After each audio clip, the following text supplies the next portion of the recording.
Бүгүнкү тема көз карандыс мамлекеттердин шериктештиги КМШ.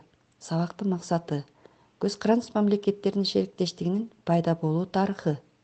КМШдагы мамлекеттерге жалпы мүнөздөмө. КМШнын кызматташтык максаты. Көз карандыс мамлекеттердин шериктештиги КМШ СССРдин кулашы менен пайда болот. Бул мамлекеттер аралык бирикме 1991 жылы 8 декабрда Минск шаарында РСФСР, Белоруссия жана Украина президенттери макулдашып кол койгон келишимдин негизинде түзүлгөн. Ушул эле жылы 21 декабрда Алматы шаарында Балтика боюндагы 3 республика Латвия, Литвия, Эстониядан башка 9 мамлекет кирген. Алар Азербайжан, Армения, Грузия, Казакстан, Кыргызстан, Молдавия, Тажикстан, Түркмөнстан жана Өзбекстан болгон. Ошентип, саясий картада 12 эгемендүү мамлекет орун алган. КМШнын аймагы 22,11 миллион километр квадрат. Калкы 280 миллион 360 миң 2005 жылдын эсеби боюнча. КМШнын аймагы Евразиянын түндүгүндө жайгашкан. Батыштан чыгышты карай 9000 километрге, түндүктөн түштүктү карай 4200 километрге созулат. КМШнын аянты чет өлкөлүк Азиядан бир аз гана кичине.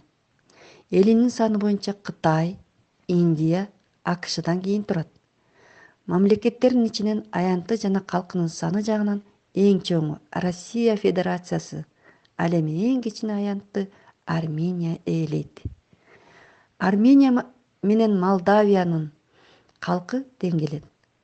Башкаруу формасы бардыгы тең республикалык.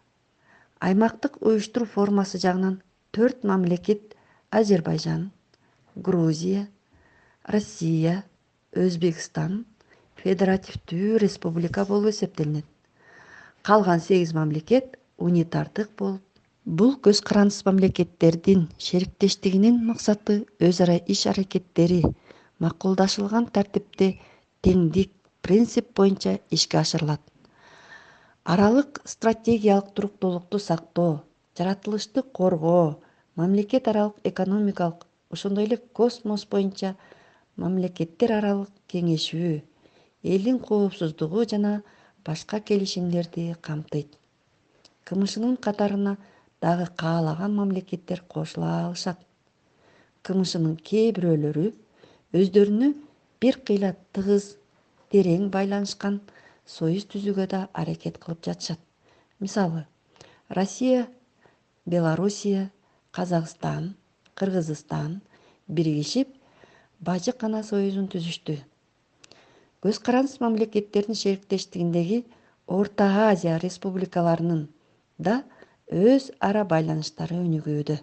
Балдар, ушундай жакшы максаттар коюлуп, ийгиликтүү иштер аткарылып жатса да, мамлекет аралык келишпестиктердин келип чыгышын айтпай коюуга болбойт. Россия Федерациясы менен Украина мамлекеттеринин ортосундагы Крымга байланыштуу чыр-чатак куралдуу күчтөрдү пайдаланууга алып келди. Чыр-чатактардын келип чыгышын тынчтык жолу менен чечүүгө аракет кылууну унутпайлы. Үйгө тапшырма викториналык суроолор.